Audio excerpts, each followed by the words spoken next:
Michael, can you turn on your camera and mic and take the stage?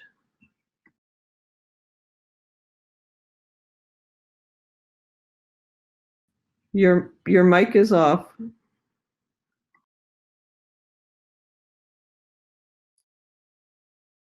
Much better. Thank you, Jenny. Good evening and welcome to the second evening of the Green Northwest Eco Building Green Building Slam. My name is Michael Nile. I am the current board president. Welcome.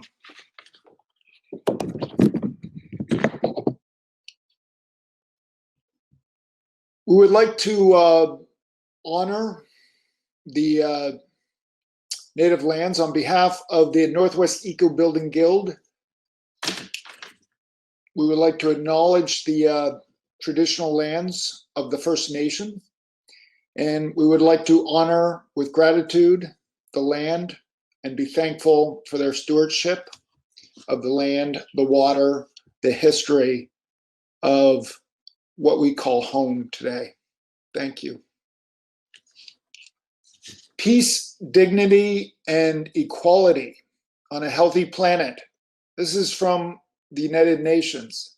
It's very simple, but it deeply resonates with the SLAM Summit Committee. And it turns out to you. We look at you as the leaders of the community, the individuals that are creating the change. And we hope that with your example, things will improve and we will move forward past this point in our communities. There are many ways to support the SLAM Summit, both with your time, your energy, and your resources. But I would like to announce a few events, and I'm going to talk about our next upcoming educational event, which will be Wednesday, January 28th. And the topic is Pretty Good House. It's a journey of building with Passive House and moving towards a passive house. Would also like to announce that the tickets for a virtual green building home tour are available, I believe, till this Friday, and they can be used to right through to January 22nd.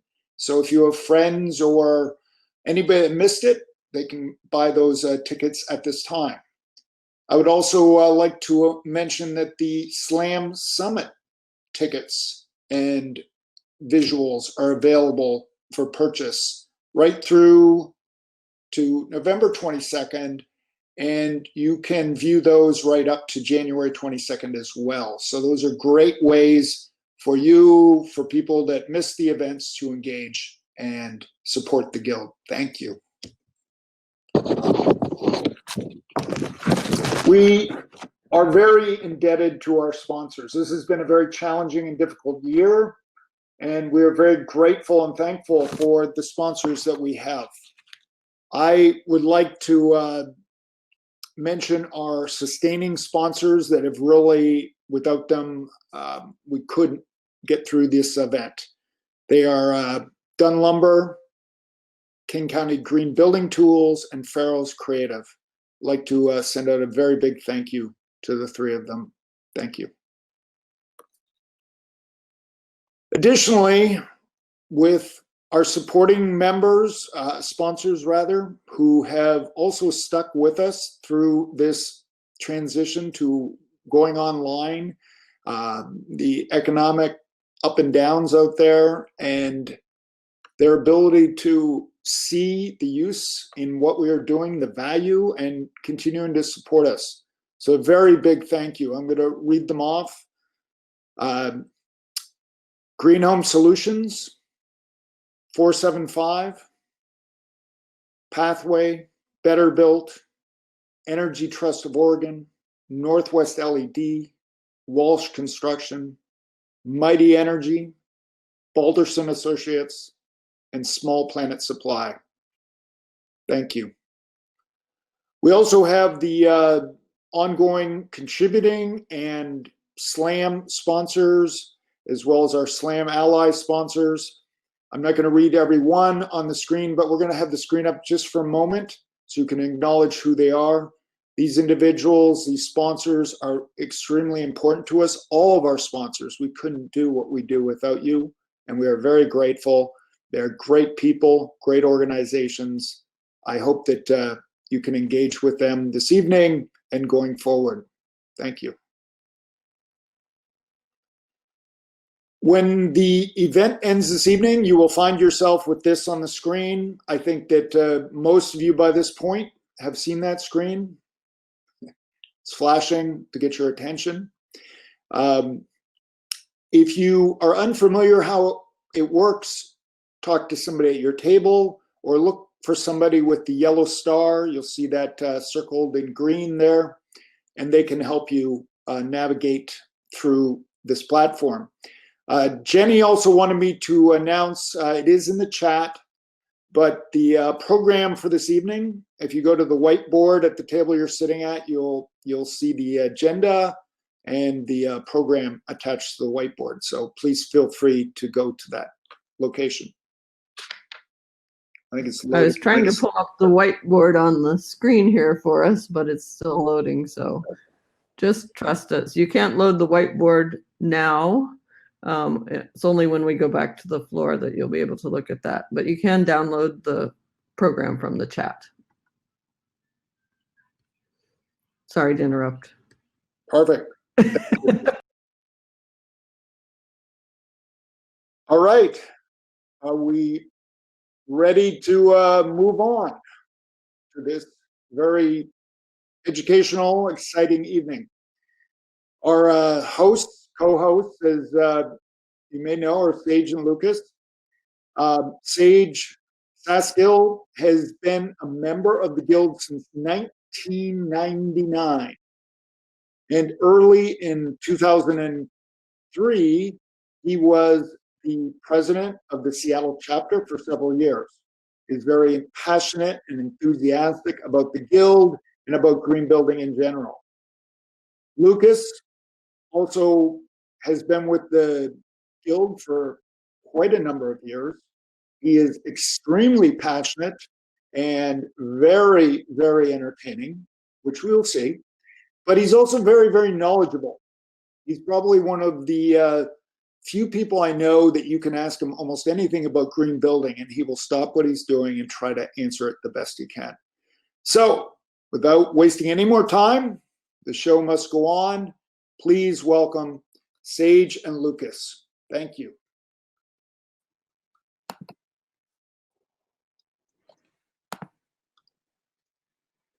Hey, folks. Hey, Sage. Looking good there, Lucas. Oh, wait. Yeah, sorry. That's right. But go Sounders. All right. What do you got for us, Lucas? Well, I'm very flattered by that. Geez. That's kind of like my life mission is to talk about building science at all moments. So Michael, thank you for acknowledging that. We're always on a tight timeline with this, so we'll get right into it. But one of the things I want to say is continuity has been a really big challenge this year. From our businesses to our air barriers, continuity is key to success. And the SLAM, Sage, you and I were talking about this, it's always been a single night event, right? Right? I mean, our shared excitement for building better would grow throughout the evening as we shared the presentation, conversations, celebratory drinks, right? It will build, no doubt. Yeah. Yep. And it's tough. That's the part we can never do virtually, and that's sad. But honestly, it's been an incredible event so far. Tuesday night was the best virtual moment of the pandemic for me. So let's continue to kick ass and have fun. So, very 2020 to be virtual and non-continuous, but we can, let's appreciate the time together, I guess is the point. And we all Yeah. Yep. And my kids happen to be in the house. Oh, what's up, kid? They're over in the corner. They're giggling, and this is what happens in the back of the house in the auditorium. And now they're front row, and the giggling is a little tricky with this virtual setup. So, well, I acknowledge that they're here and they're participating. And like we're doing this basically for them. So, My wife actually happened to get invited over to her dad's house for dinner with the kids tonight, so I've got a little time of quiet in the background. So maybe that's why I took the intro, huh? All right. So, we don't know if we have the same audience as before, so I'm going to begin with some similar comments, and then we'll pass the mic to Sage to lead us into tonight's first presentation. So, we've talked a bit about everything having a light and dark side, and in that spirit, we identified 2 themes this year as well. And the dark theme is from state-sanctioned murder of citizens to COVID to wildfire smoke. The motto of 2020 seems to be, "I can't breathe," right? It's tragic, but there's also a light theme, since there's always a silver lining. And we've seen true beauty, and compassion this year. You can argue the moments we've seen are the greatest global act of compassion in history. Well, we may not know what's coming next, and things seem to get crazier and crazier. None of us have given up. And I've seen more growth in 9 months than in the last 9 years. We've doubled down on becoming better people and in our efforts to build a more educated, just, and inspiring society. So the positive theme is compassionate perseverance, or at least it was last week. Sage, I don't think we've quite nailed it yet, but again, it's pretty good. Yeah. It's real close. It's close, right? As you mentioned, the terminology, the exact terminology isn't the key. It's the concept and the philosophy and how we're feeling about it and how we're actually treating each other with kindness in these times. Totally. So, on that note, it's our honor and privilege to be able to co-MC this event together. We've done this history solo, and in the future, I think co-MCing is a great idea. But we'd be remiss not to point out again, even if you heard this last week, that we're 2 white males in a time when it's important to note that fact, if nothing else. And the other thing to make abundantly clear is we end up being the face of the event, but most of the real work is delivered by the organizers behind the scenes who put nearly continuous effort into making this event happen. Like, planning basically for next year starts next week, probably, if it goes as normal. Yeah. It's exciting to note the leadership of this event is mostly women, that we are becoming more conscious of noting the importance of those facts in general. And the Slam Summit is my favorite event of any given year. And even, this year's got a low bar, but it's still been an awesome event. Certainly my favorite. And I hope we have been able to invite new friends from other communities, or we can share these recordings afterwards with friends we know around the world. I'm gonna toast to all those fine words, Lucas. Yes, and miss and have a beer and a hug with all you folks in the room. Cheers, indeed. And have your beer, and we're gonna get this party started. Exactly. So I just want to say thanks everyone for joining us, and Sage, it's your turn on the mic, bro. I'm taking the mic. And I just want to say that I am honored to be co-hosting with you, Lucas, and we have a fantastic lineup for you tonight. We've got 2 architects, 2 builders, we've got an honorable mention. Some of these folks you've definitely seen before, and all of them have some fresh ideas for you. And if you folks know me, I got a little something for you. Can't be helped. I got a little spoken word. I'm going away, so you can go full screen, dude. Bring it. We're in odd times. That can't be denied. Things are not what they seem. Our hands are often tied. Running on less steam, but can't forget the dream. Can't lose sight of that. We're also in some remarkable times, somewhat tricky to say, but let me put it this way. Hold up. Let me get real with you people for a moment. This is the first time in my life that I have felt the possibility of true change for social justice. And the way I see it, the future has less strife. I know it's thick, it's tangible. Yes, it is possible. Our guild has been here almost 30 years. We're on the scene with the green, if you know what I mean. Sustainable, sustain-able. Putting our cards right on the table, we're here to enable, and coming to the stage are many sages who are here to share exactly why they care, what they think is fair, and perhaps what gives them despair. In this time of great pause, we're working together for the cause, bringing me and you and all of us to something positive, whether common or rare. We'll talk our values and VOCs and technical jive, if you please. Just like the Lorax, we're here for the trees. We speak for the trees. It's all about the heart right from the start. Green buildings and art. So we offer some keys to the doors of desires. We are thinkers and doers, stoking the fires. So kindly, stay glued to your seat. I promise this evening. So thank you for that. And with that, we are going to jump in to first presenter. So this is called Crescent Creek House. And welcome one of our repeat slam presenters and a guild inspiration for all that she endeavors to do. A very special person to me, in fact, one of my favorite people in Seattle. You might like to know that I moved here in 2003 to work for her firm. And this project is about a personal journey, community, the forever house, affordability, and some techie stuff as well. She needs no further introduction. Please put your hands together and give her your full attention. Please come up to the stage, Terry Phelan, Living Shelter Architects. Beautiful spoken word. Welcome, Very Terry. nice, Sage. Really nice. I love it. Thank you so much. Wow. Well, I'll see if I can do that justice by moving forward here. The Crescent Creek House is really, really close to my heart. It's my house.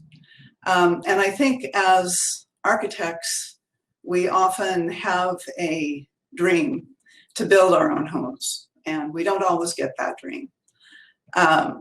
So I'm going to share the path of being able to realize this dream. And it was a path that was full of surprises. Some were really sweet and some were really hard, and all were life-changing. So my husband, Ray, and I had lived in Old Town Issaquah for 10 years, and that whole time we'd been keeping our eyes out for a location on the creek to create our forever home. We'd lived on the raging river for 11 years before that, and dreamt of the combination of the closeness to nature that a running waterway provides, combined with the walkable community that we now found ourselves in. I was super fortunate to have received an inheritance in 2014. And this cute little Creekside Rambler went on the market soon after. So we jumped on it, and bam, we actually had something to build that dream around. The family gift had allowed us to purchase the new house before selling the old one. This meant we could rent out the new place for a couple of years and consider what we really wanted in the remodel that we were going to spend the rest of our lives in. The entire house was in the creek setback, so we had to stay within the existing footprint. But it's good to have limits to design within, right? It was decided to go big within that limitation. We flipped the kitchen and the eating area for better connection to the yard. Completely rework the bedrooms and bathrooms with different access and different sizes, and add a partial upper level so we could have a music studio, an art studio for now, and it could be an EDU in the future and help fund our retirement. Well, before we knew it, it was 2017, and construction costs were starting to go up fast. It seemed we were going to have to give up our plans for the upper level addition, and it kind of broke our hearts. Just then, another door opened. Our friend Peggy was looking to significantly downsize so she could travel and have some other freedoms. She proposed buying into the property and living in the newly created ADU. We decided we could give up the art and music studio if we could still realize that long-term goal. So after the three of us looked into the pros and cons of co-ownership, we went through the legal process of getting Peggy on the title, and with help from a group called CoBuy, which is a local real estate company, she became a 25% property owner. In essence, we created a micro co-housing community in helping to fund the project with the addition attached. I had to compromise on an all-electric house because both of them really wanted on-demand water heat. And in this kind of a situation, majority rules, but everything else was a win-win. Let's see here. Well, things started to line up. We sold the other house and negotiated an 8-month rent back so we could stay there through the construction of the remodel. To help manage costs, Ray did much of the interior demolition work himself, reclaiming what was feasible and even denailing framing members. He began by opening the walls we planned on moving and found the pretty finishes were hiding some pretty ugly things. That included the wiring you see here, which was spliced unsafely behind drywall, piping that had rusted through below cabinets, and a leaky old brick fireplace that had been covered up with built-in shelves. Oh my God, what else might be lurking that hadn't been exposed yet? So we took a collective deep breath and decided to expose everything down to the studs and exterior sheathing. So much for our 8-month window and the budget cushion from Peggy's investment. But we figured it out. It was the right thing to do. On top of peace of mind, it allowed for much better air sealing and insulation, and for installing new systems to last for the long term. These systems included new electric service and a 6.2 kilowatt grid-tied solar array that offsets 75% of our use, LG mini split heat pumps for space conditioning, and Lunos through-wall HRV for fresh air. Thank you, Lucas. We also got all new piping for plumbing, the gas on-demand water heat that Ray and Peggy wanted, and Marvin fiberglass windows and exterior doors. The new interior fittings and finishes were chosen for health, sustainability, durability, and ease of maintenance. Cork and tile porcelain floors, solid wood doors, and plywood box cabinets with solid surface counters.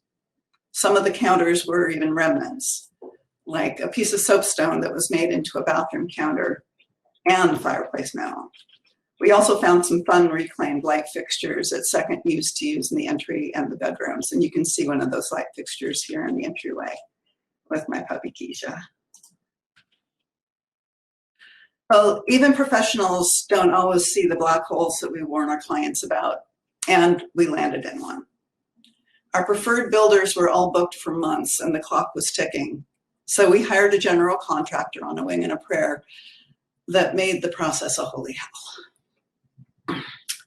They started by cutting through the rafters, they started by cutting through the roof in order to put in the steel beams. They were supposed to just cut through the rafters. They cut through the ceiling joists as well. So much for the structural integrity of the building and for some of the indoor air quality that we had worked around. We didn't want the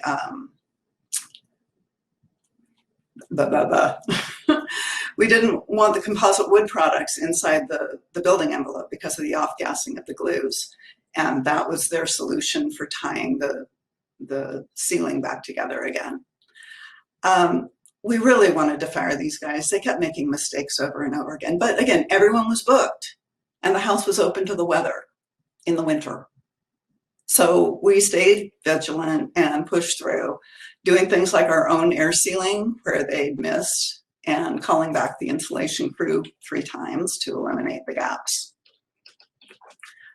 I remember saying in countless meetings with the project manager that it was a really good thing that there was an architect at the job site during construction. The number of errors based on this builder's lack of knowledge about energy efficiency and sound isolation could have been staggering if we hadn't been there to catch it. Many people think an architect's job is done when the plans have been approved, but having our eyes on the prize as the skin and bones come together can make a huge difference in the fit, finish, and performance of the completed project. Please keep us involved as everything's going together. Oops. Fortunately, our old landlords extended our stay to a year. Yes, construction took that long for a remodel.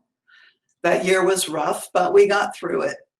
The 1,200 square foot main level is bright and fully accessible for aging in place, with wonderful connectivity between inside and out. And the 600 square foot ADU feels like a tree house. A raised bed food garden has taken up residence where a driveway used to be. And a 600-gallon rainwater cistern is being installed any day now. There's a new wood fence to keep the dogs in, and native plants taking root in the backyard sanctuary, where a stone stair was built into the rockery along the creek. It's really become quite the sweet spot. And now for the hard part. Dreams often have surreal elements, and ours was no exception. Just 2 months after we moved in, Ray was diagnosed with cancer that had already spread to his brain. While our home was designed to support us through the rest of our lives, we never imagined we would put that to test so soon. He's gone. And it's amazing how much of his spirit lives on in this place he put so much energy into. So I dedicate this talk to him and offer a depth of gratitude to those who shone their light for us along the darkest bends of our path, some who are here with us tonight.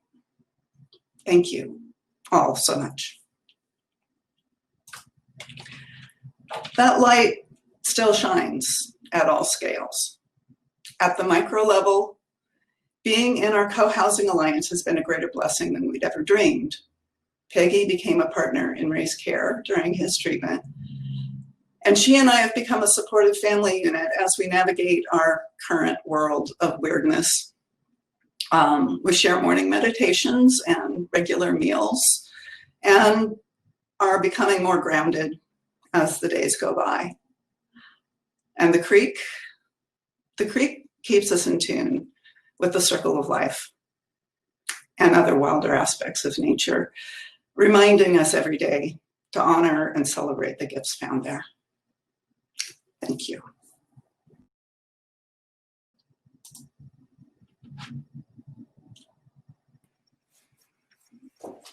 Thanks so much for sharing that from the heart, Terry. For a second there, I thought you were going to make it in exactly 10 minutes. And Where did I land? I think about pretty close to 12, but you were 10 at the slide with Ray, and that, you know, it's touching and it's beautiful, and it's not that easy to share that. And we really thank you for that, and for all the various lessons and the honesty and the reporting of how that went and how you were there to help resolve some of those painful issues. Lucas. Yeah, I mean, I think we just all love and appreciate you so much in this community, and just touching and powerful. Thank you for sharing that.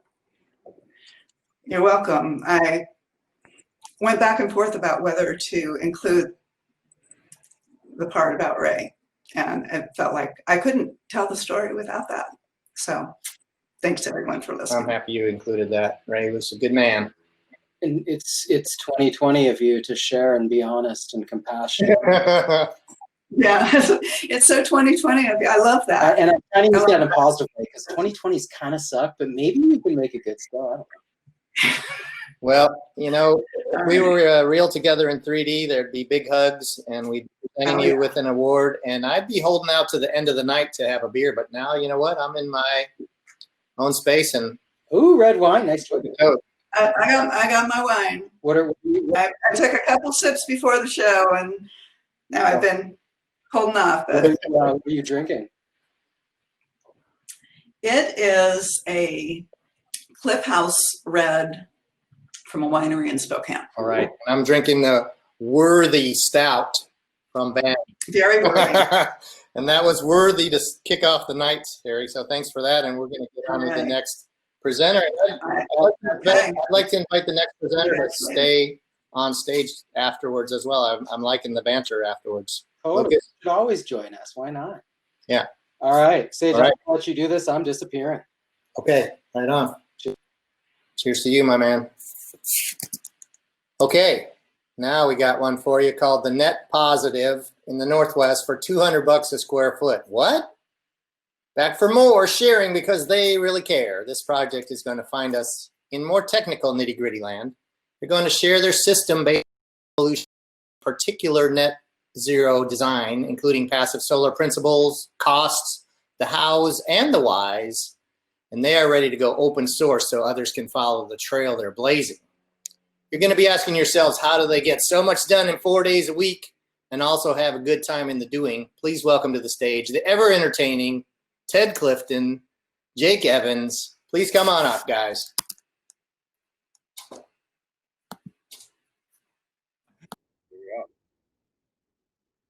Okay, let's see. Sharing the screen here. Yep. Get the button. Let's see how to get the thing.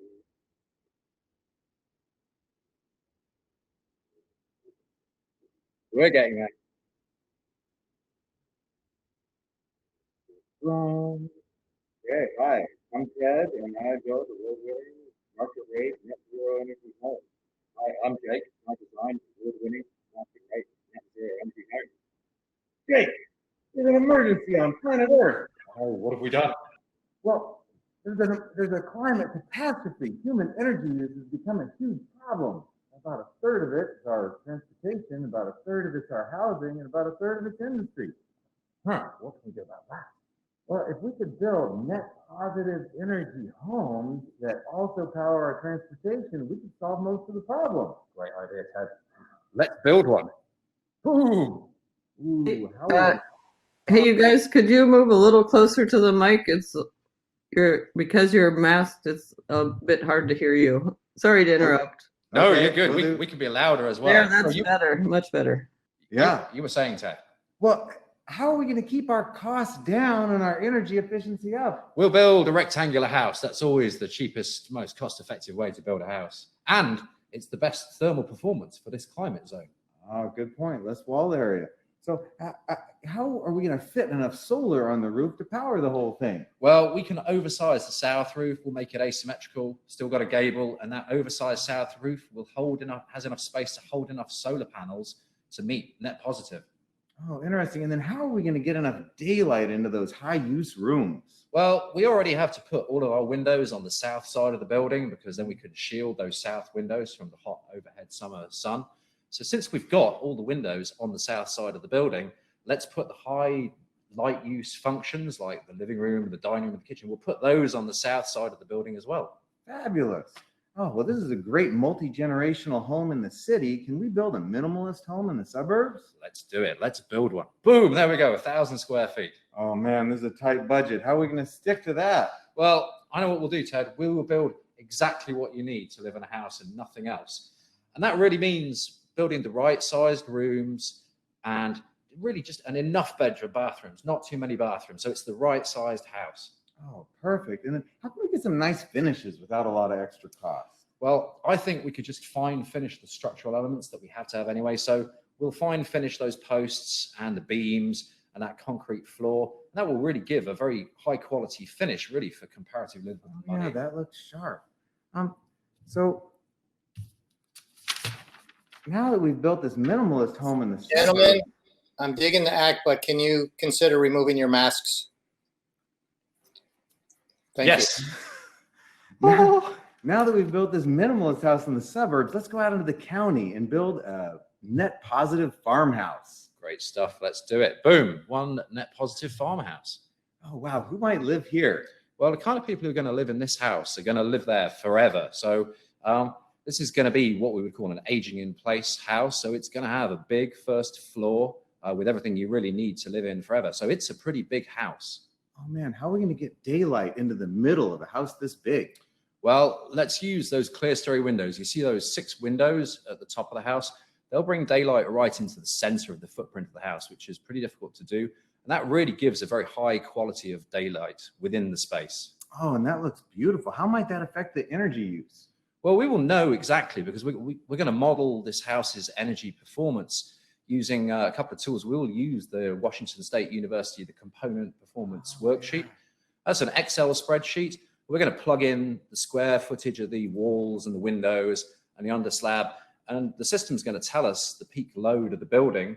which when we calculated this building, that's a 15,500 BTU per hour peak load building. So that's Sounds pretty good for a house this size. So, but could we do if we needed to reduce the energy use, like during the design process? Well, the great thing about that tool, the component performance worksheet, is it has an HRV toggle on it. So we can input an HRV and it will model the performance. So we know that this building, once we fit a 90% performance HRV, takes 3,500 BTUs per hour off the peak load.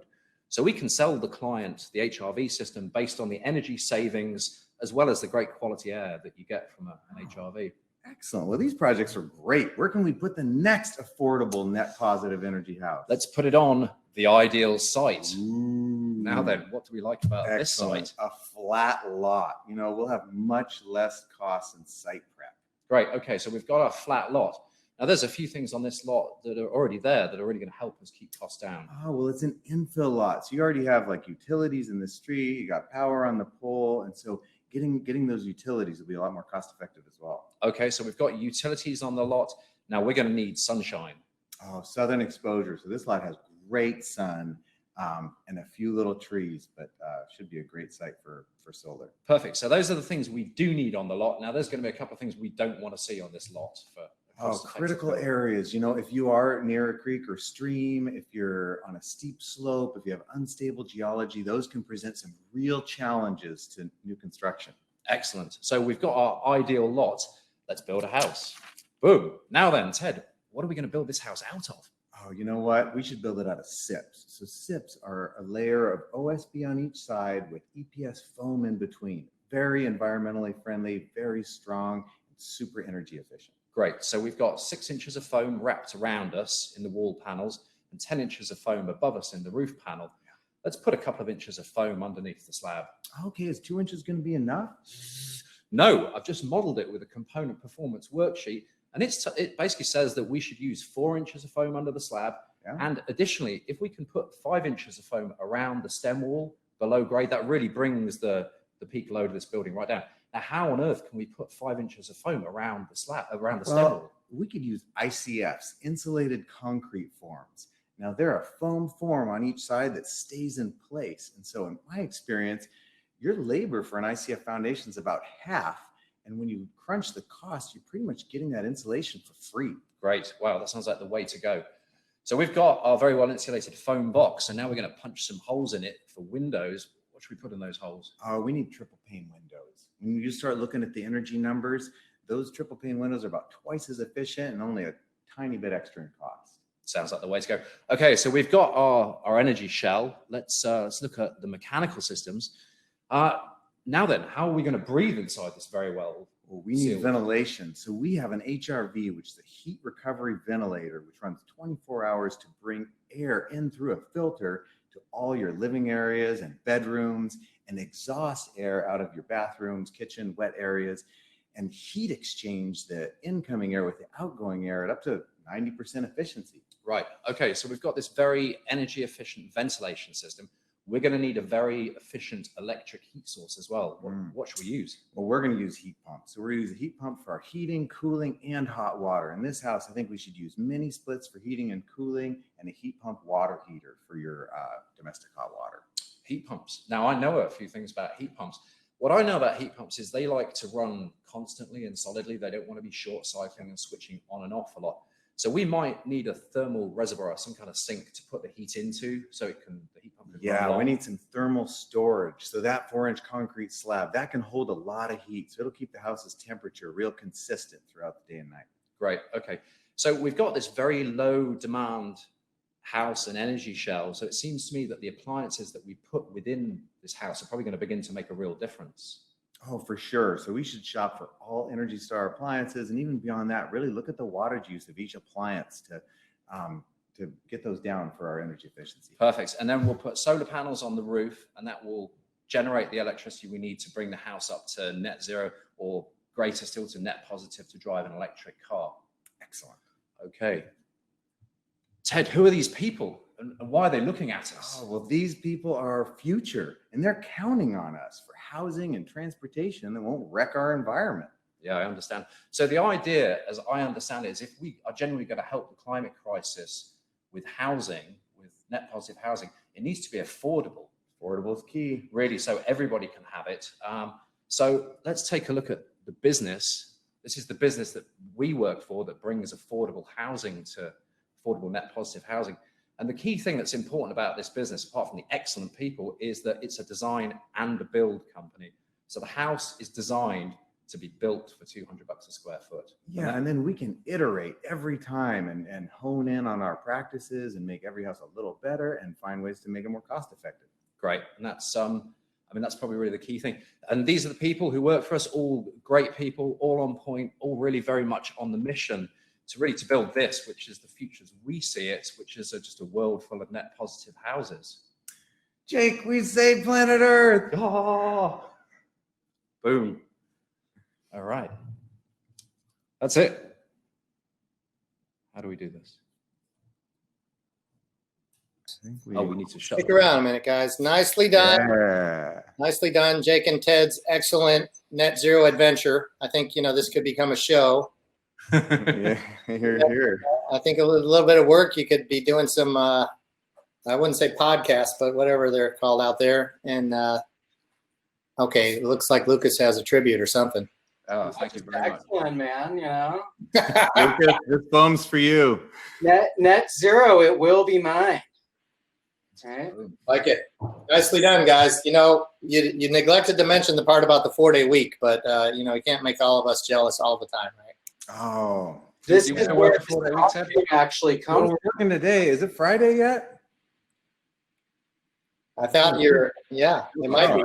It's coming close. Feels like Thursday actually right now. Nicely done, gentlemen. What do you Thank you. Thanks for having us. Just like Wayne would say, let's all work a little less hard and have a bit more impact, right? Yeah. Hey, we talked about technical jive, if you please. So I hope our audience out there followed all of that. There was definitely some jargon getting slung around, but really fantastic mission. I'd say with this audience, we have a pretty good chance, Sage. $200 a square foot. That's noble. That's a major topic. That's not just noble. That's worthy. I'm not worthy. You are totally worthy. We're going to take a break, aren't we? Is that the next plan here, Lucas? That does sound right. And what's next after the break, though? Let's give a little teaser, like Netflix. Some good stuff. Yeah. Some good Reclaim Cabin by Ryan Add an Alien, if ever there was a cool name, Add an Alien. And I guess we're going to be going back to the tables. Oh, my. I like that. Thank you. Thank you, indeed. I think we're going back to the tables for about 10 or 15 minutes, and we'll be back. Breaks, grab some dinner, whatever. Play some tunes, Bio break. whatever you want. All right, we'll see you guys. Volume.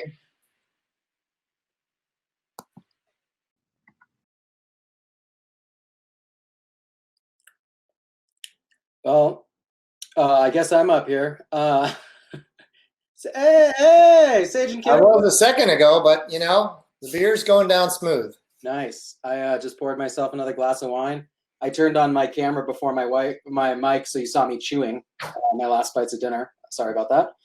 I'll take chewing over looking at someone drinking out of a clear glass on Zoom here. Dude, what's your thing with clear glasses? It's so funny. It's gross. Here, I for wine, you have to see the color, my friend. see. I see how it is. All right. So are we back in action? We are. I hope. I mean, maybe. Okay. Well, I'm hoping so. All right. Ready for our next act? Indeed, of course. It's a good one. All right. Here we go. This is called The Reclaimed Cabin. And this is a great story presented by one of the Guild's finest, not only a talented architect, but a volunteer extraordinaire. In fact, strongly behind the scenes back in this particular event. And in case you're wondering, the entries for the slam are submitted blind, so there was no priority influence on the jury. It's just a great and very fun one to share with you. So what happens on a project with a tight budget when the client throws you a serious left curve? With one of the coolest time-lapse videos, we'll let him tell the tale of an unusual addition to an old Seattle war box. So please hoist your glass or you can. Clear glass or not. Clear glass or otherwise. Let's toast live from Boulder, Colorado. Come on up and add an alien from Board and Vellum, Seattle. There we go. What up, Ryan? Hey. Bring it. Endless summer, huh? Nice. I thought you might like that. Word, dude. All right. So let's see. So there I was, just sitting working away, just like any old day. And I get a call, one of those calls that just kind of seems to come in out of left field. Well, it was Holly and Neil, these folks that we were working with on a kitchen remodel at the time. And they called to tell me about this blog post that they were reading about this 100-year-old cabin that was going to get demolished to make way for some new live-work units, which is great for density, but not so great for the landfill. So it was a cool story about how this company, Nickel Bros, this house moving company, was trying to save this thing and trying to find a new home for this cabin. And it was it's pretty cool. And then they ended up doing a follow-up blog post about Neil and Holly wanting to take on this project. And so the pressure was on. So before we could start, we had some things to figure out. And one of the things was, we knew we were good with zoning code, and we met all the lot coverage requirements. But what we didn't know was what the city was going to say if it was existing construction, or if they consider existing construction or new construction.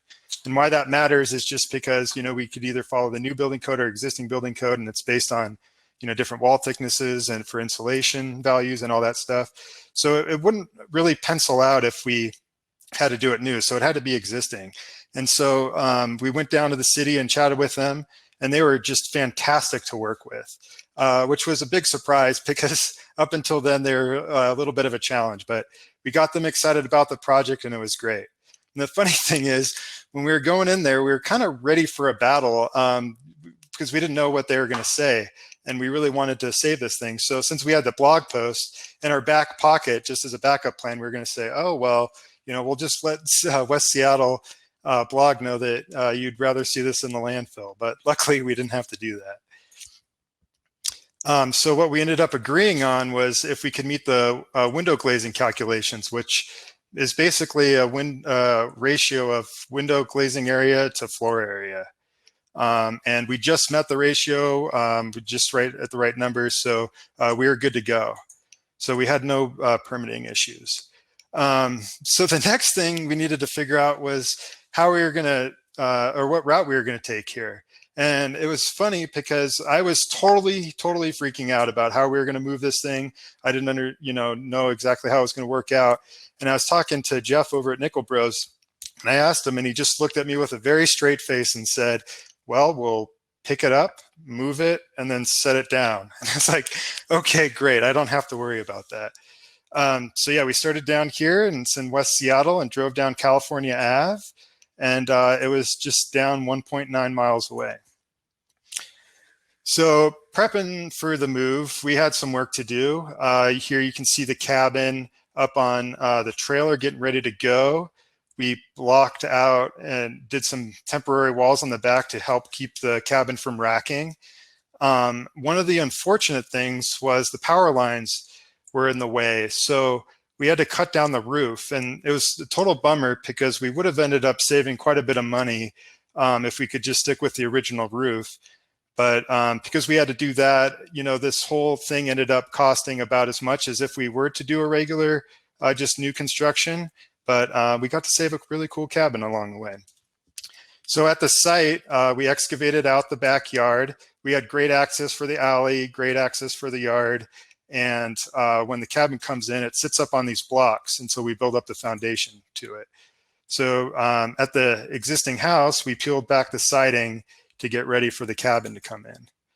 So, okay, so when we were moving the cabin, we wanted to do it kind of stealthily, not disrupt the traffic flow. So it was going to be in the middle of the night at 1:30 in the morning. Well, the funny thing about driving cabin down California Ave in the middle, or at 1:30 in the morning, is all the bars are closing. So all the people who were out partying all night were coming out and thought they were getting a parade with all the flashing lights and the cabin driving down the road. So here's a video. You can see the people cheering. So it wasn't as stealth of an operation as we thought.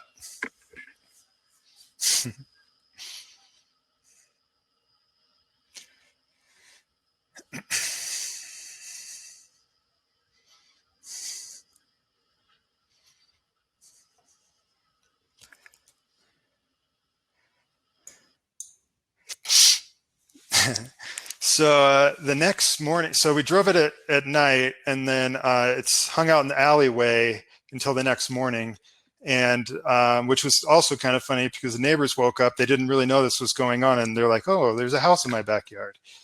But so what ended up happening was they backed it in, and how we wanted to align this was we ended up aligning the top plates so that the ceiling was continuous all the way through on the inside, and we didn't have to get too tricky with the roof. So it kind of made that stuff easier. And here it is. Once it's in place, the truck backs out, pulls out the steel, and it's sitting on these blocks.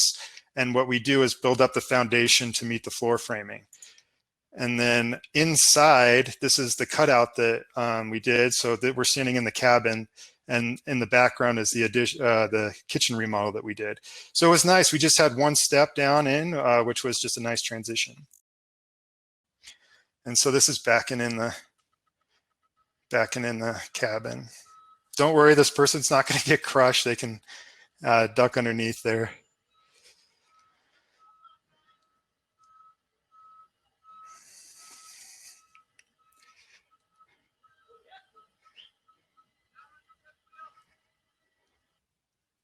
So it was awesome. So we just try to get it as close as possible.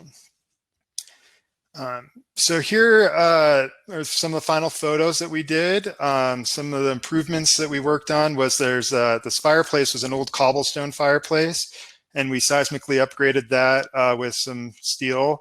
And then we also strapped the house down to the foundation for earthquake. We also added some railings on the outside to help meet some codes. But yeah, it really came together, and we got to keep a lot of the charm.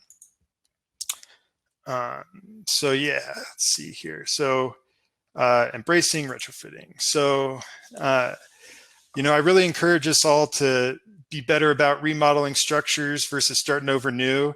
I have to imagine every little bit that we can keep out of the landfill has to be helping. There's a great saying when you go out into nature from Leave No Trace, which says, leave it better than you found it. And I think as architects, designers, builders, anyone really in the building community, we have the power to do that. So we should be trying to focus on making things better than we found it. And reclaiming history. So I had this old professor. He was kind of quirky. His name is Joseph Hujas. And he had this saying that he would always say, and it's that bad architects borrow and good architects steal. And the idea is that when you steal, you take something and make it your own.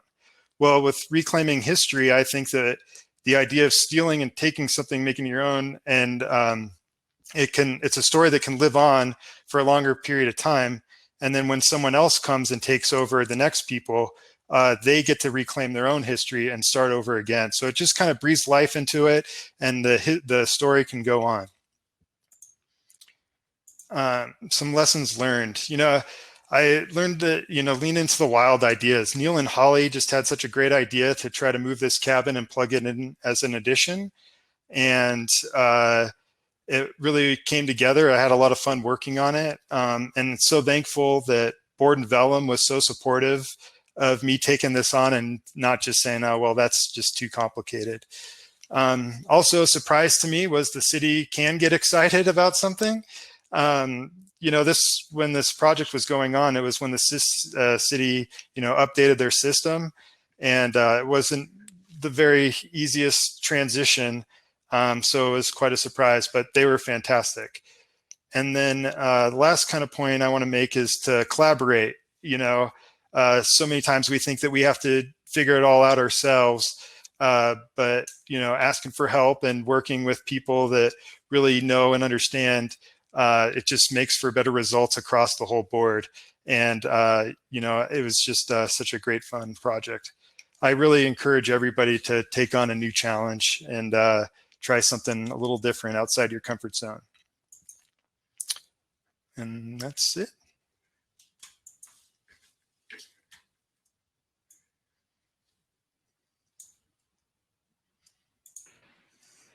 Fabulous, Ryan, and 23 seconds to go. So nice. And like I said, we're on the scene with the green, if you know what I mean. And that I don't think it gets a whole lot greener. It's a pretty gnarly story, bro. Yeah. I've been making up my outfits based on what everyone's talking about or some inspiration. You're in Almost summer. what's going on here. And Yeah. those numbers, I don't know. Go, Lucas. How many beers or how many wines? A gentleman doesn't tell. I see. Excellent. Nicely done, Ryan. And hey, just folks out there in the virtual audience, Ryan's mom and dad are listening on this tonight too. Yeah. So Hey, mom and dad. hopefully they were entertained as well. Learned something new about their son. Yeah. Fantastic job there, Ryan. Wonderful Thanks, story, man. dude. Thanks, guys. All right. Cosmos keeping me company tonight, folks. So, whoop, there they go. And what do you think? Yeah. Well, Sage, we've got only two more. We got one and 1.25, 1.33. Not sure. Yeah, Or three level. I don't know. But we whoever. got one and some change. Yeah. But let's hear this next presentation. I can't wait. Super exciting one. Okay, let me let you know what the heck is going on, people. This one is called. If you haven't caught on by now, I'm the color commentator and Sage is the play-by-play guy. I'm inspired more or less by soccer if it's not building science. So that's what I'm. Oh yeah, I'm more the detail guy. Yeah. There you So go. I want to tell you what you're in for here. And we got the High Mountain Bungalow. Woo! Love that. Yeah. And innovation reigns high in the Eco Building Guild. You know this, folks. And our members are often on the cutting edge, testing out new technologies and techniques. And here we are again with one of the true hempcrete pioneers sharing the latest, the greatest, as this material continues to evolve. His story tells the tale of how this idea is being shared with the world, both during the build and as a shelter. Let's find out what's new and whether or not you are a believer. Please give a shout for Maddie Mead, Hempitecture Incorporated. Take it away, Maddie. Let's do it. Thanks for that great introduction, Sage. Absolutely.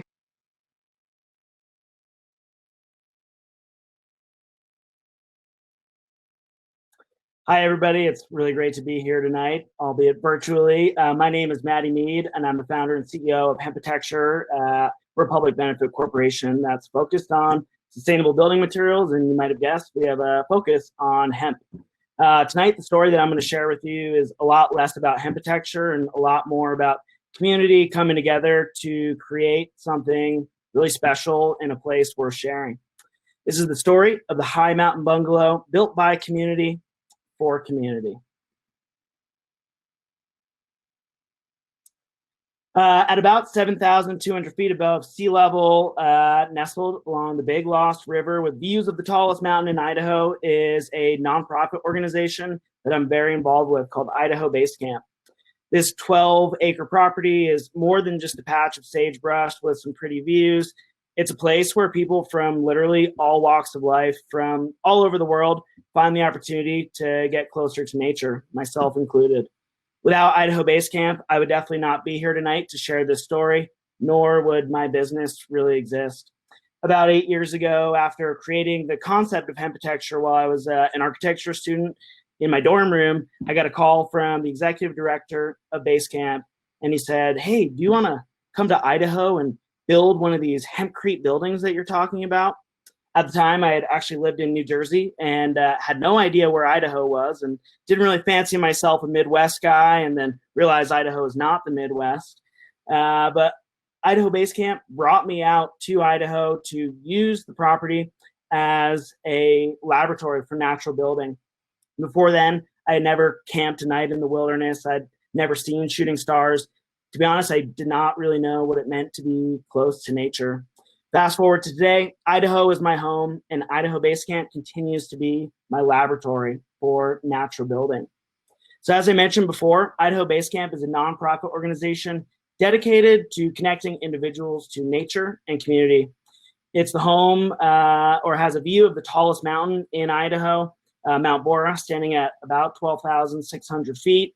It's also home to extremely rocky soil and a backhoe that doesn't really have much business still digging holes. But despite that, here we are digging 5-foot deep trenches for the newest building at base camp, the High Mountain Bungalow. So this building project was a collaboration between Hempitecture as well as Love Shack Architecture, a really great architecture firm based out of Montana and Idaho.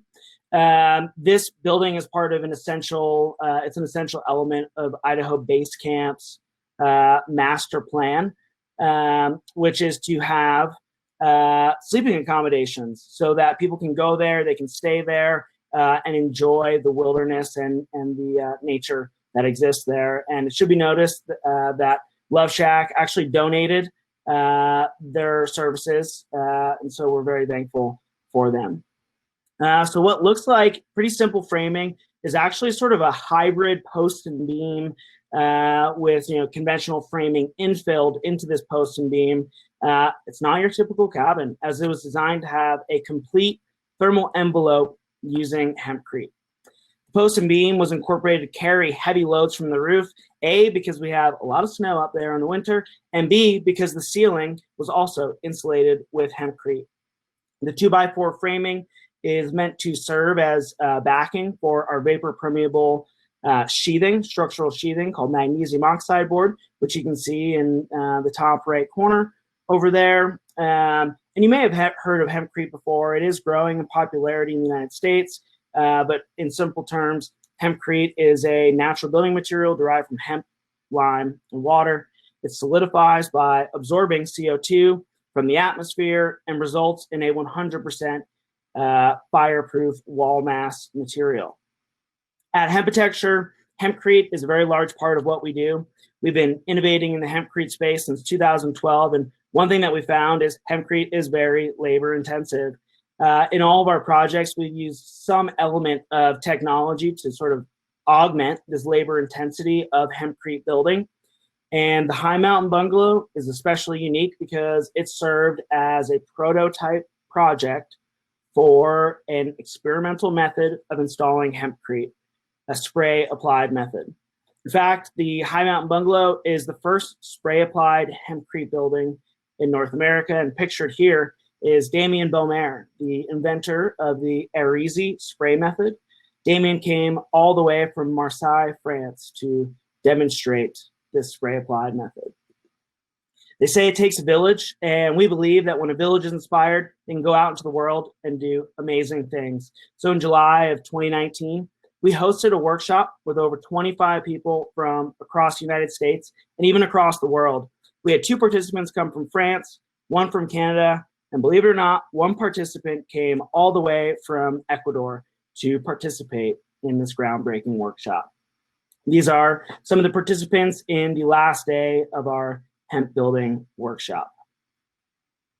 So after about 3 days of honing in the technique and working with this spray applied system, which keep in mind, if we did this in a conventional manner, probably would have taken upwards of 2 weeks.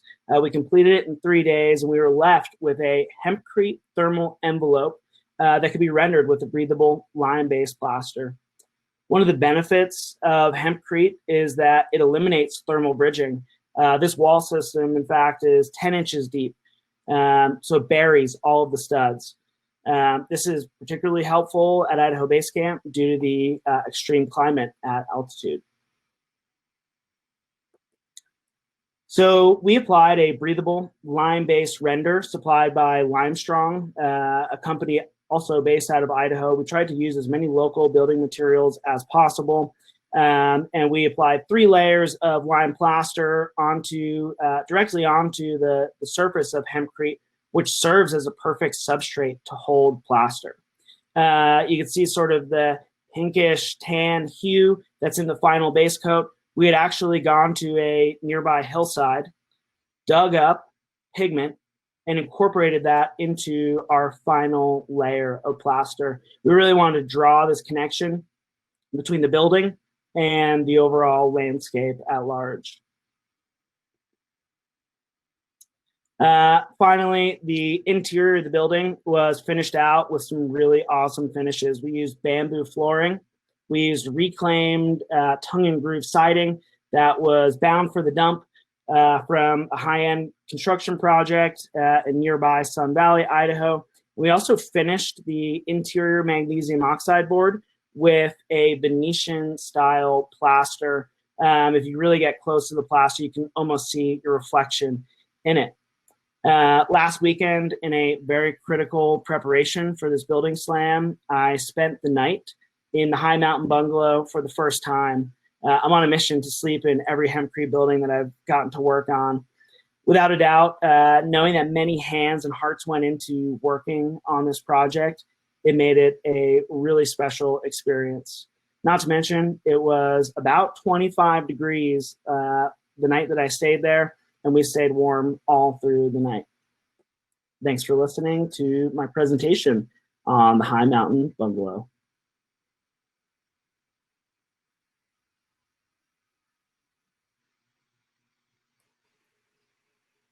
Nicely done, Maddie. Cheers to you as Hempcrete becomes more and more worthy. Cheers. Cheers, man. And you had 1 minute and 47 seconds to go. I know. I almost didn't make it back in time. Yeah, that's fun to see the evolution of Hempcrete, and I like your mission to sleep in each of the projects. That's pretty cool too. They're just so cozy. That's a gorgeous shot of the sky there. Well, that's, I started out saying that we speak for the trees, and that can't be denied. Indeed. I talk a lot about the Lorax. I read that probably once a week to the kids. I got to make a habit of doing that. I like the sound of that. Yeah. Well, I do have 2 kids, and one of them is present. One of them is What's up, dude? 15. So what can you do? What can you do? What can you do? Lucas, Yes. I'm sad about 2 things. One is virtual hugs just don't quite cut it. And thank you, though, nonetheless. It does. I mean, I look weird and feel weird, so you're right. You are weird. Better weird than boring, bro. What's that? My the family motto on my mom's side of the family is better weird than boring. I will totally endorse that. And Pretty good. we're pushing the envelope. We've always been pushing the envelope ever since this whole game started with the Eco Building Guild. And the second thing I'm sad about is that we're wrapping up this night, and I'm not sure when next we'll meet, but I think we will. And I think this proving that this virtual world has actually got some substance to it. I really dig this platform with the tables. You can pop around and actually have some conversations pretty smoothly. Absolutely. I'm not quite ready for the last presenter. Are you ready? Yeah. You want me to introduce the beginning of the last presenter, and then I think you're going to take it away for the meat of the matter. That is indeed true, and also just want to reemphasize how important it is that we all stick around afterwards and socialize and try to have some of that shared spirit if you can. And don't be afraid. I'll show you. Gone through about half my dinner. I plan to eat it at a table with you guys later. Nice. That is 0.5 more dinner than I've had, Lucas. That's my point. Like, let's be real here. Like, that's part of the pandemic. Like, I'm starving, frankly, but I love you guys, and you are more important than food. But let's all maybe share a meal together virtually. Yep. And Cosmos shared some popcorn with me, so that's helped. So cool. All right. Well, you want to introduce the next one? Well, the next one is unusual. It's called Sound on the Sound. And it's really about the importance of having excellent stereo equipment installed in your new buildings. And it's presented by JL Speakers. Yeah, I've heard they're a fantastic organization. They're fantastic, yeah. And also, I'm not supposed to break character, am I? You were supposed to tell me that was full of baloney or something like that. That doesn't make any sense. What about all the joys of foam that you were going to present? I mean, I was going to do a whole presentation on how much I love spray foam, but I decided, maybe I'd spare you guys that one. Well, speaking of the Lorax and speaking of speaking for the trees, Mark Lakeman, otherwise known as Motion, is actually one of my favorite humans. He's a fantastic person doing really, really, really wonderful things in Portland for homeless people, for his family and his community. And he's been involved in so much community building in Portland that it's really, we couldn't even explain all of it. But I'm going to say that man is worthy in my world. I'm going to drink to that. And Lucas, I think you have a few more things to say about it. I do indeed. There's been the opportunity to provide some words about this moment, and I think it's a really important thing to do. So I'm going to pull up my screen here, or I probably have to pull up a window, don't I? Let's see here. All right. Are you guys seeing that in a full screen format? If it's like that, or no? Yeah, we see everything on your screen. Oh, okay. Here, hold on. I think I can fix that.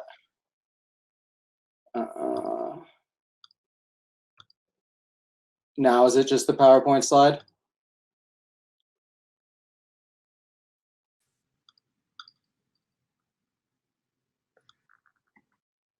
Slide now, yeah. And you're seeing that one full screen. Okay, perfect. Well, we're going to move forward here. So, I mean, these outfits have been trying to make light of a kind of dark time. I put on a leather jacket, so you guys know I'm very serious about this one.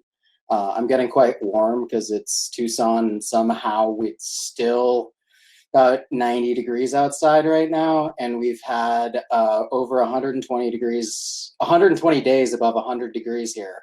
And there's never been a year on record before that had over 100 days. So 20 extra days, that's ridiculous. 20% growth in temperatures above 100.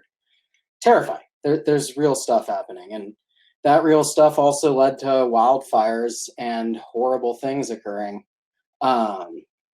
Frankly, that's why Mark Lakeman can't make it, right? And that happened at the last minute. And I am insanely warm in this jacket. So I'm going to take that off. And, I have this opportunity to fill in some of this time with a conversation that I think is really, really important to be had. And, this is the first time that climate change has prevented someone from presenting at this event. And rather than scrambling to replace the presentation with only days to go, we decided it would be more appropriate for 2020 to just let the situation be real, to kind of feel that frustration together of not getting to hear about an amazing project, right? This is mainstream straw bale. This is the stuff we need. And don't worry, you'll be able to hear about it later. But we need to feel that fear, though, that while the projects we've seen tonight are awesome, they aren't even remotely enough to make a real difference yet, sadly enough. We're suffering a real consequence of climate change, and not because we deserve it, clearly, but hopefully it can further dig in our heels in compassionate action to solve this crisis.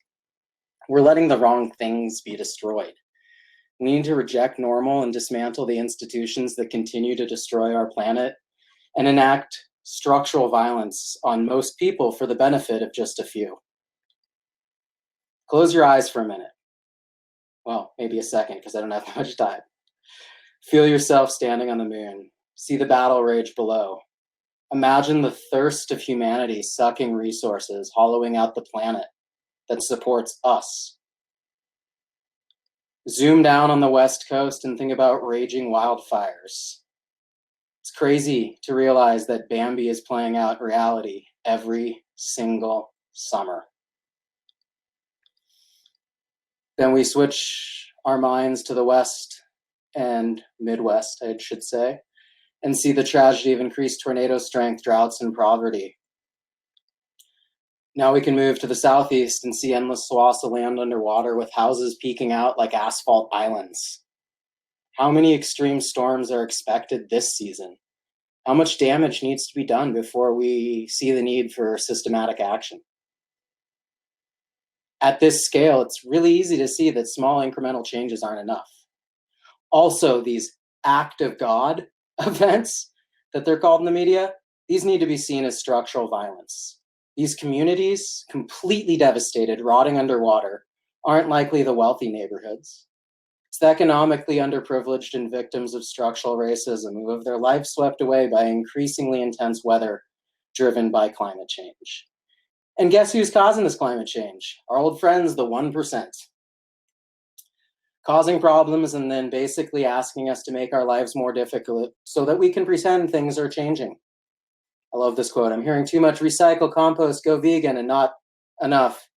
100 corporations cause 71% of emissions. Let's solve those 100 corporations and we solve the climate crisis. So let's focus on the things that make the biggest difference. The reality is we're losing the battle against the 1% for our planet. I think this may be because we haven't approached this correctly or comprehensively in our messaging. We've mostly framed our work as an environmental movement, but I think we need to reframe this as a social or environmental or climate justice movement. It is about protecting people and creating a society where we can all thrive. This is a powerful way to put it. You have stolen more than we could ever loot. And we certainly have stolen more from powerless people and our planet than we could ever give back. But that doesn't mean it's too late to change. We need to normalize changing our opinions. We need to take pride in the ability to collect new data, admit we are wrong, and change our behaviors. We can't blame anyone for past actions based on ignorance. But when you get new information, you are responsible for becoming better. For instance, our society needs to stop reacting to major events like this. It's a funny way to put it in one of my favorite cartoons ever, but the message is actually really serious, right? We've claimed for so long, we've believed in this myth that we can't change our global economy to rapidly react to large-scale threats to our health and future as a society. Well, Mother Nature showed us reality is a bit different recently, huh? The world shut down for health and a global scale emergency. So, let's flatten a bunch of curves. Corona, corruption, structural violence, climate change, those would be a really, really good start. Let's make sure we do work that really matters instead of chasing the myths that the marketing agencies would have us believe. Foam insulation will never solve the climate crisis. Stuff made by fossil fuel and big chemical industries aren't okay or good enough. They range from less bad to truly evil. If you join me Thursday morning, I'll tell more about DuPont and one of their chemicals used on Tyvek, among other products. And this one's like James Bond, bad guy bad. It isn't enough to be complacent and let our clients tell us as the professionals that good building can't be achieved.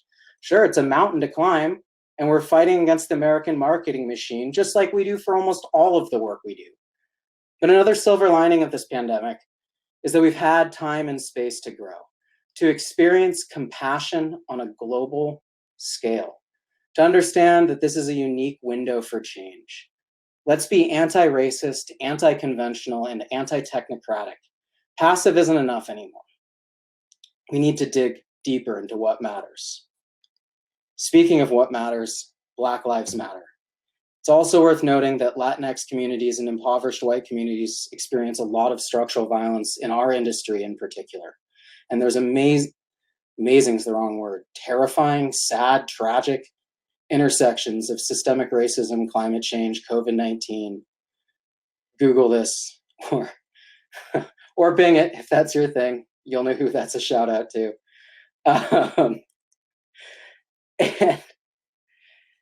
fixing one building at a time is the best we've been able to do so far.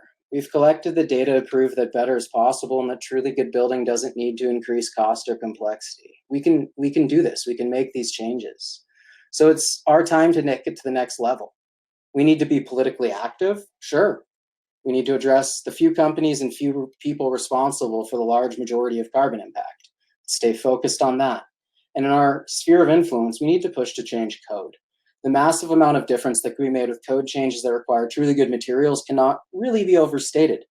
We don't have time for incremental approaches anymore. It's time to take big steps forward. Let's be honest and call conventional building what it is. Crappy building, toxic building, high carbon building. Many of our approaches and the majority of our materials are driven by what's called extractive racial capitalism. That's what my wife, who's an anthropology professor, tells me is the accurate term for what I'd call the American machine. We must make code require at least A- work. What we currently call 5-star green building needs to be the code minimum, but we also need to ban materials like spray foam and XPS insulation that have far too many issues to be worth the few theoretical benefits. We can no longer have code be D- work. That is lazy at best, and my actual feelings would require an NC-17 rating, if you remember going to movie theaters back in the day. Anyway, I've been told we need to organize, we need to vote, we need to force politicians to follow through, and we need to make it even more clear that the future of humanity relies on these changes, and they'll create a lot of good American jobs along the way. More fundamentally, I think we need to remember science, truth, and love. We need to remember these things and hold on to them tightly, since the current cultural momentum seems to be sweeping them away. We need to see through the myths of extractive racial capitalism. There was no time that America was great. That story is designed to keep you complacent. It's time for radical change. But for now, I'll just say get out there and vote. It's our best chance to rapidly change the power structure right now. And one way or another, this darkness has got to give. It's no longer time to wait for others' action, leadership from somewhere, or some other source of hope. We must find hope within our own actions. It is a heavy burden to bear in many ways, but it is honorable work based on love. But maybe like me, you've worked hard to improve the world, but you haven't been able to make a lot of money doing it. I spend most of my time working on projects I could never afford. We priced out high performance for the house we bought in Tucson, but holy moly, that was expensive. Despite a career focused on high performance, I could only afford low performance.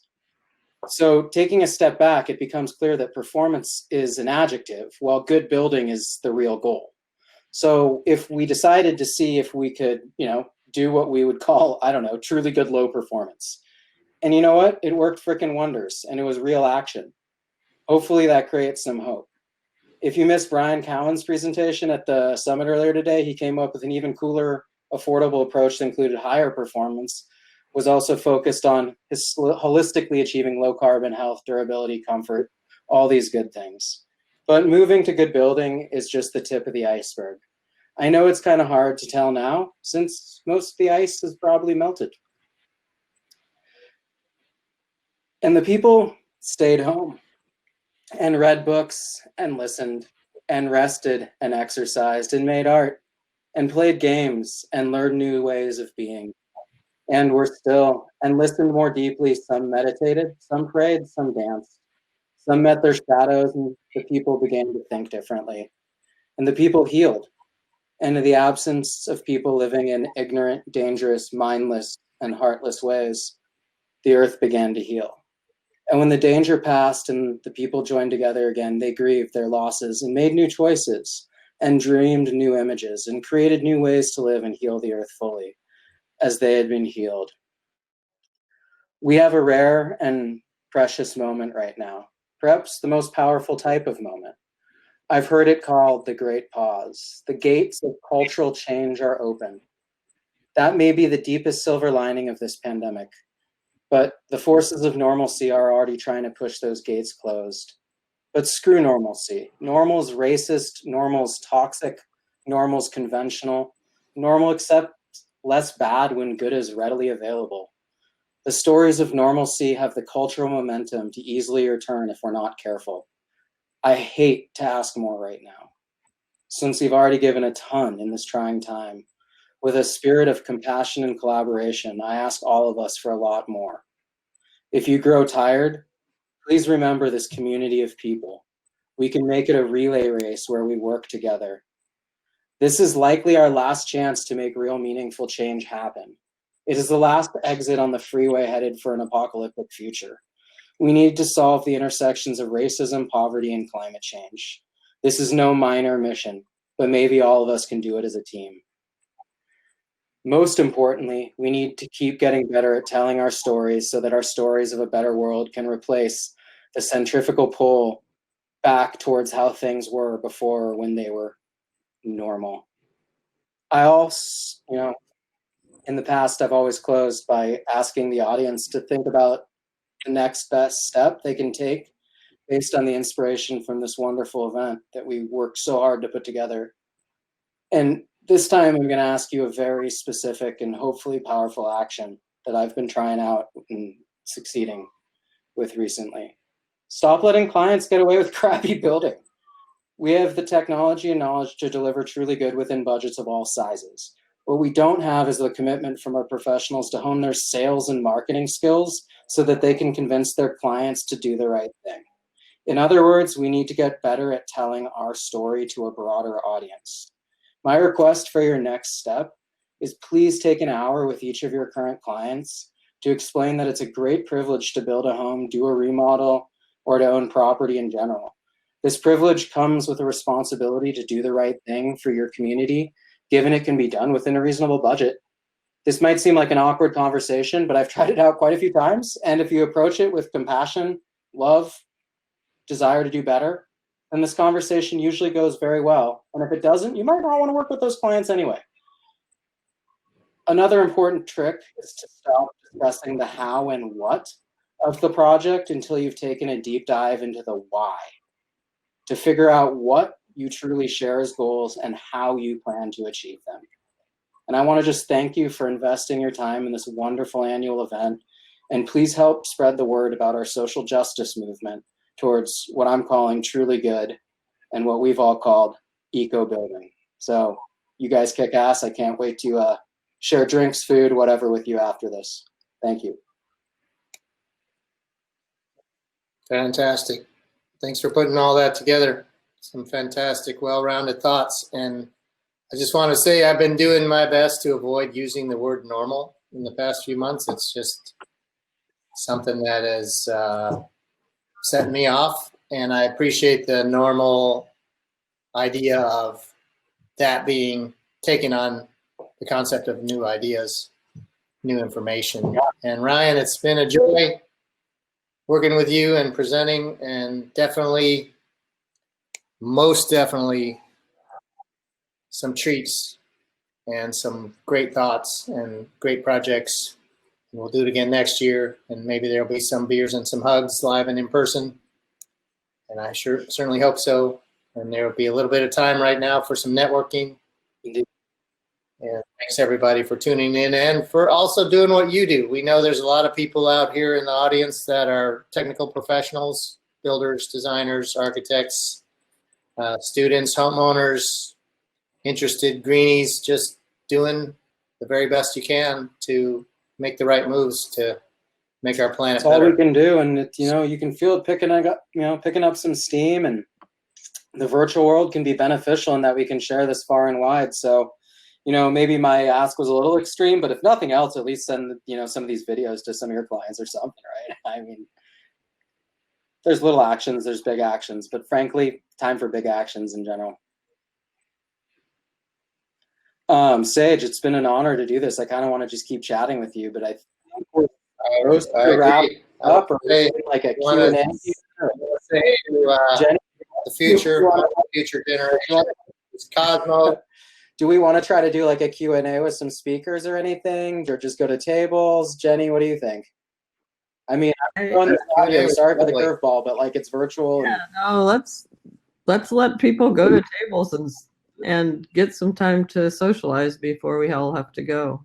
Perfect. Well, I'm going to make it feel like the real world then. So everyone, we need to get out of this room before UW charges us extra money. We'll need to stop your conversations, go upstairs and drink and eat. Okay, let's go. Okay. Was that good, Jenny? Yeah, we'll extend the time until 9 o'clock at least. So It felt real for a moment. enjoy. It was totally I real, channeled it, Lucas. It was awesome. I had enough man. wine to channel it. All right. I'll see you guys at the tables. All right. Alrighty then. Bye. And by Rob.